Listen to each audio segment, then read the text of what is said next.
13.4%। ये तमिलनाडु का current GDP growth rate है, वहीं महाराष्ट्र का सिर्फ 7.9% पर है। अगर इसी स्पीड से आगे चले तो अगले 15-20 सालों में इन दोनों के बीच का इकोनॉमिक गैप कंप्लीटली जीरो हो जाएगा। और इन दोनों स्टेट्स में मेजर कंट्रीब्यूटर्स मुंबई चेन्नई ही है, जो आपको अब तक पता चल गया होगा।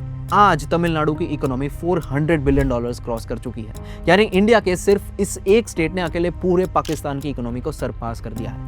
लेकिन तमिलनाडु का टारगेट पाकिस्तान नहीं है, उनका टारगेट मुंबई का थ्रोन है। और उस थ्रोन को लेने के लिए उन्होंने एक ऐसी डबल एज्ड स्वॉर्ड बनाई है जो इंडिया में किसी और के पास नहीं है। देखिए, पूरी दुनिया में तमिलनाडु अकेला एक ऐसा स्टेट होगा जिसके पास 2 मेगा इकोसिस्टम्स एक साथ चल रही है। एक तरफ उनका ऑटो कॉरिडोर जहां BMW, Hyundai, निसान इंडिया की 30% कार्स बना रही है, और दूसरी तरफ एप्पल की सप्लाई चेन जहां फॉक्सकॉन के 40,000 वर्कर्स $22 बिलियन के आईफोन्स एक्सपोर्ट कर रहे हैं। हैवी मैन्युफैक्चरिंग और एडवांस्ड इलेक्ट्रॉनिक्स दोनों एक ही जगह। लेकिन यहाँ एक प्रॉब्लम थी, असेंबली लाइंस तो वियतनाम और चाइना के पास भी है। अगर चेन्नई सिर्फ चीप लेबर बनकर रह गया तो वेल्थ कभी क्रिएट नहीं होगी।